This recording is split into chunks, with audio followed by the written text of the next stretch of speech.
Exercise 7.1 का सवाल number 1 लगाते हैं। इसमें क्या दिया हुआ है हमें, चतुर्भुज ए सी बी डी में ए सी बराबर ए डी के दिया है और ए बी कोण ए को समद्विभाजित करता है। आकृति में देखिए, आकृति ये बना रखी है। दर्शाइए कि त्रिभुज ए बी सी सर्वांग सम है त्रिभुज ए बी डी के, और बी सी और बी डी के बारे में आप क्या कह सकते हैं। तो देखिए, इसमें जो आकृति दी हुई है इस पर हम ध्यान देते हैं।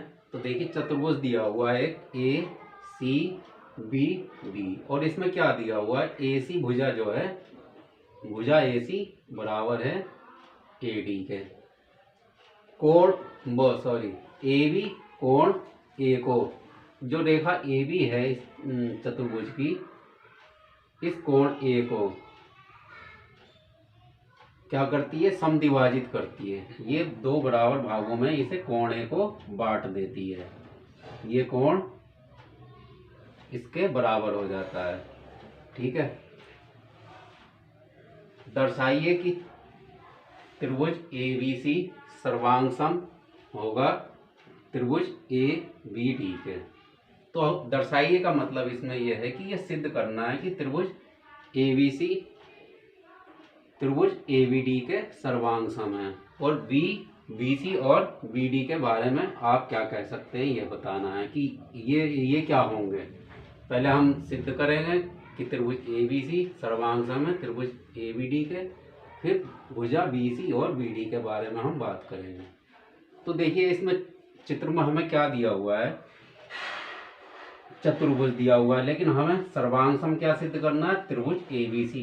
तो हम क्या करेंगे, सबसे पहले त्रिभुज ए बी सी बनाएंगे।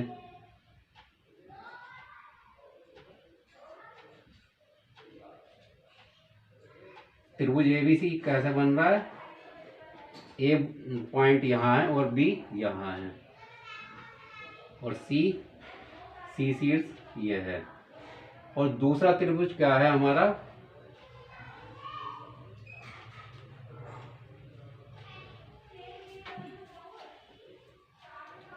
त्रिभुज ए बी डी, जो कि यह है हमारा, और ए बी सी त्रिभुज ये है।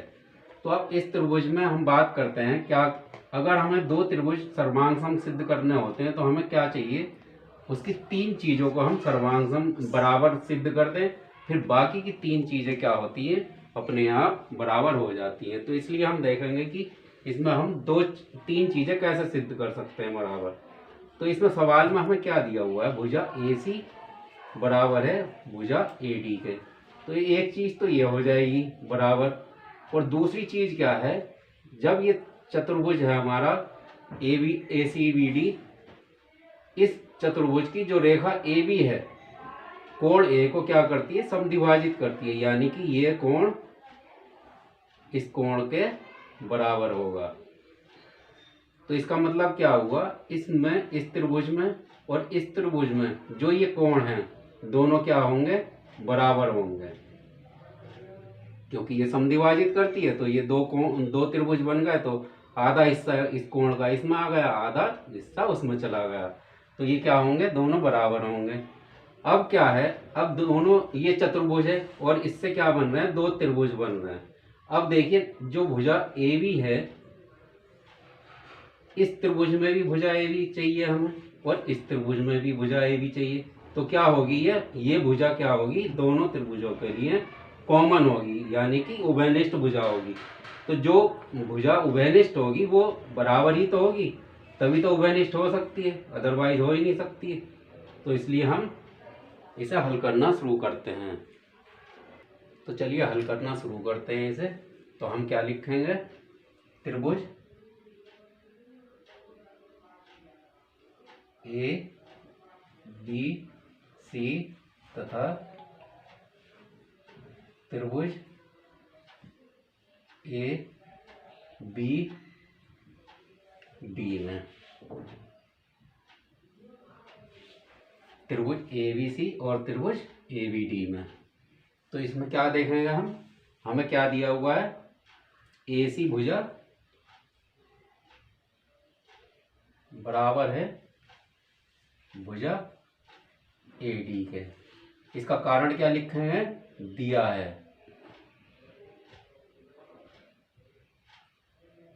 क्योंकि ये चीज हमें सवाल में ही दी हुई है। ठीक है, अब क्या आता है, कोण आता है। कोण A बराबर है कोण A के, या इसे ऐसे भी लिख सकते हैं, या कोण BAC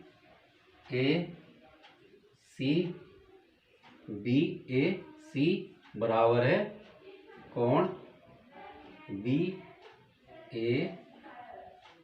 के। क्या है ये भी दिया हुआ है और समद्विभाजक है, ये समद्विभाजक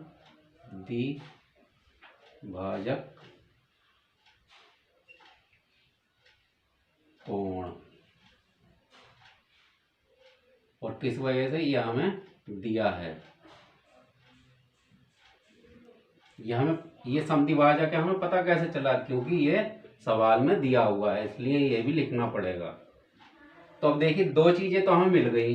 अब ये तीसरी चीज हमने बताई थी, जब ये चतुर्भुज से हटा करके हमने ये दोनों त्रिभुज अलग अलग बनाए हैं, तो इसमें क्या उभयनिष्ठ है, भुजा AB, और दूसरे त्रिभुज में भी भुजा AB। तो क्या लिखेंगे यहाँ, AB बराबर है भुजा AB के, और इसका कारण क्या लिखेंगे, उभयनिष्ठ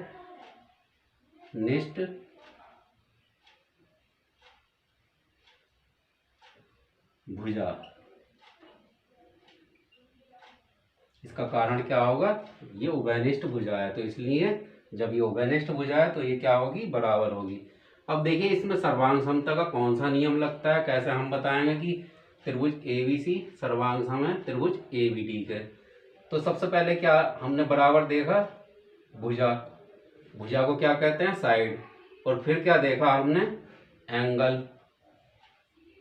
ठीक है, एंगल BAC बराबर है एंगल BAD के। तो क्या है, हमने बराबर सिद्ध करा एक तरीके से एंगल, और उसके बाद में हमने क्या, उसकी साइड सिद्ध की करी है। तो देखिए, अब इसमें हम लिख सकते हैं कि त्रिभुज ABC सर्वांग सम है त्रिभुज ABD के। इसका कारण क्या लिखेंगे, SAS सर्वांग समता।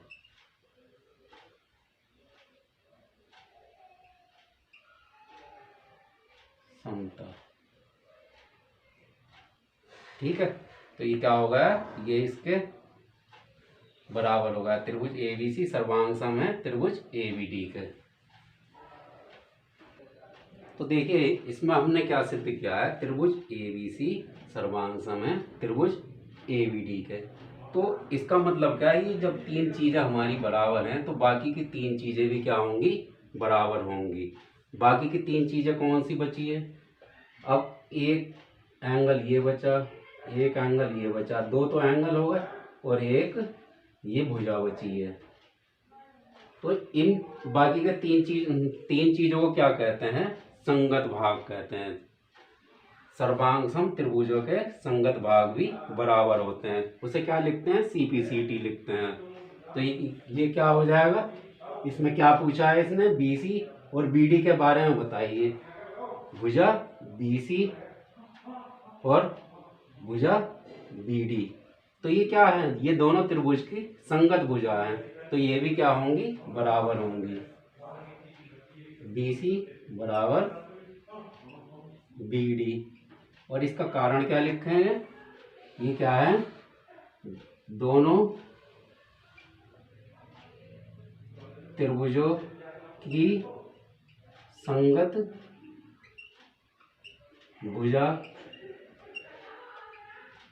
है, या खाली इसे ऐसे भी लिख सकते हैं आप, CP CP भी आप लिख सकते हैं। ठीक है,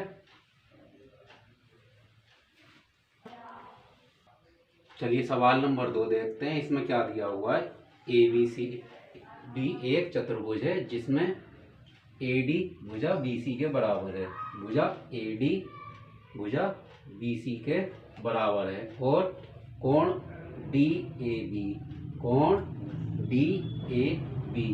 ये वाला कोण बराबर है कोण CCBA, इस कोण के बराबर ये कोण है। तो आकृति में देखिए, जो आकृति हमने बना रखी है, तो इसमें क्या करना है, 3 चीजें हमें सिद्ध करनी है। पहला भाग क्या है इसका, त्रिभुज ABD सर्वांग है त्रिभुज BAC, तो हम इसी के बारे में हम पहले बात करते हैं। सिद्ध कीजिए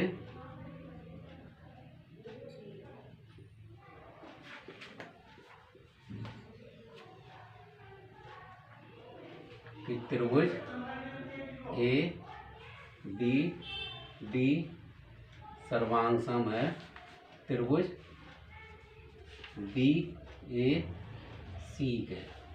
तो देखिए, 2 त्रिभुज हमें सर्वांग सम सिद्ध करने हैं, और ये किस में है, इस चतुर्भुज ABCD में है। तो अब हम क्या करेंगे, जो त्रिभुज हमें सर्वांग सम सिद्ध करने हैं उन दोनों त्रिभुजों को इस चतुर्भुज में से अलग निकालेंगे और फिगर बनाएंगे। तो अब हम देखते हैं, पहला त्रिभुज हमें क्या चाहिए, त्रिभुज ABD, त्रिभुज ABD, इसकी फिगर हम अलग बनाएंगे।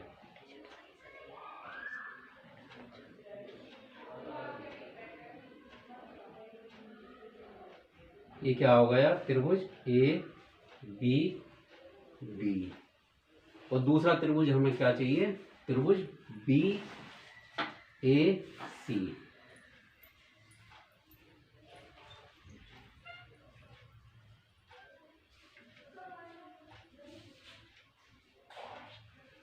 त्रिभुज BAC। अब देखिए, इसमें क्या दिया हुआ है हमें, भुजा AD ये वाली भुजा इस त्रिभुज में कौन सी भुजा होगी, भुजा BC इसके बराबर है। और देखिए, ये एंगल क्या है, बराबर है एंगल A, किसके बराबर है, एंगल B के। तो B हमारा कहाँ है, यहाँ है इस त्रिभुज में, और इसमें कहाँ है, त्रिभुज ABD में एंगल ये है। तो इसमें हमें क्या दिया हुआ, पहले हम वो लिख लेते हैं, भुजा AD बराबर BC, ये देखिए भुजा AD बराबर BC, ये क्या है, हमें दिया है।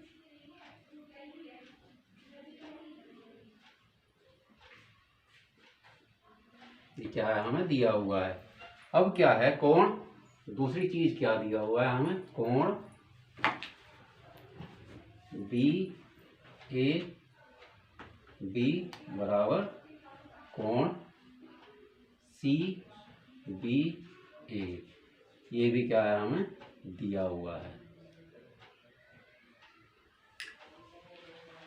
अब इस त्रिभुज में कोण DAB बराबर है कोण CAB के। अब देखिए, 2 चीजें तो हमें मिल गई जो कि बराबर हैं, और दोनों त्रिभुजों को सर्वांग सम सिद्ध करने के लिए हमें क्या चाहिए, 3 चीजें चाहिए। तो अब हम एक चीज और देखेंगे कि हम उसे क्या, ऐसी कौन सी चीज है जिसे हम बराबर सिद्ध कर सकते हैं।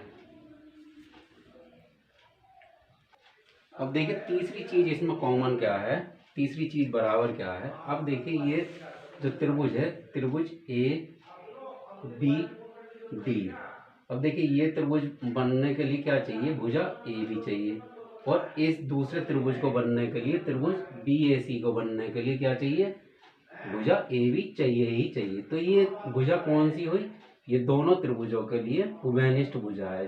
तो इसका कारण क्या होगा बराबर होने का, ये दोनों के लिए कॉमन है। तो इसे क्या लिखेंगे, भुजा ए बी बराबर है, भुजा ए बी बराबर है भुजा बी ए के। कारण क्या है इसका, ये उभयनिष्ठ भुजा है, उभयनिष्ठ भुजा है। तो देखिए हमने क्या करा, ये तीनों चीजें, तो देखिए ये दोनों भुजाएं भी आपस में बराबर हैं। तो ये क्या हो गया, ये पहला क्या है हमारी भुजा एस, और दूसरा एंगल हमने बराबर सिद्ध किया, जो सिद्ध नहीं किया बल्कि हमारा सवाल में ही दिया हुआ है, और तीसरी चीज क्या, साइड। तो अब इसे हम कैसे लिखेंगे, त्रिभुज ए बी डी सर्वांग सम है त्रिभुज बी ए सी के। तो कारण क्या लिखेंगे, एस ए एस का नियम।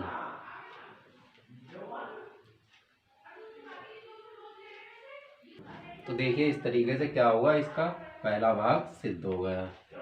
अब देखिए दूसरा भाग देखते हैं। दूसरा भाग दिया हुआ है। अच्छा, दूसरा भाग देखने से पहले हम क्या देखते हैं कि त्रिभुज ए बी डी सर्वांग सम हमने सिद्ध कर दिया त्रिभुज बी ए सी के। तो अब ये सिद्ध करने के लिए हमने क्या किया, तीन चीजें बराबर सिद्ध की, और ऐसे एस के नियम के हिसाब से अब क्या है, बाकी की जो संगत चीजें हैं वो तीन चीजें बची, वो भी बराबर हो जाती हैं। तो देखिए पहले हम उन्हें लिख लेते हैं। बाकी की क्या चीजें हैं, एक ये एक एंगल ये हमने सिद्ध किया बराबर दिया हुआ है, बाकी का एंगल ये वाला किसके बराबर होगा, इसके, और ये एंगल बराबर होगा इसके, ठीक है। और ये भुजा बराबर होगी इस भुजा के, और ये भुजा बराबर होगी इस भुजा के। इसे क्या कहते हैं, सीपीसीटी का नियम कहते हैं, और इसे सिद्ध करने की हमें ज़रूरत नहीं होती है। तो चलिए आगे के इसके दोनों भाग लगाते हैं। इसमें क्या दिया हुआ है हमें,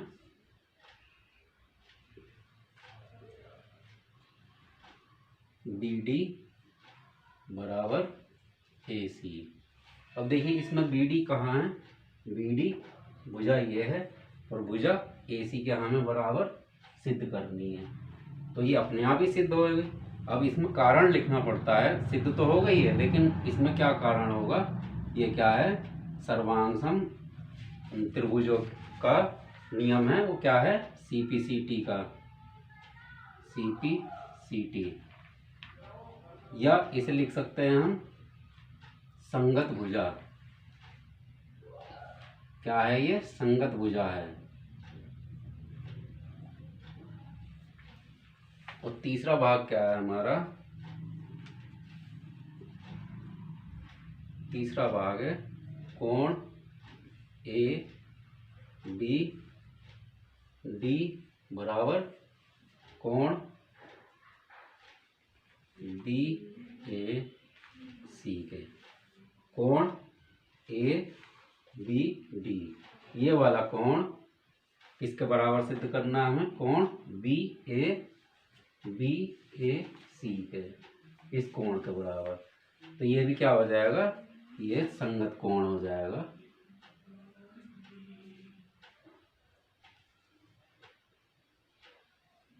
इसका कारण क्या लिखेंगे, ये संगत कोण है, तो इसलिए ये भी सिद्ध हो जाएगा।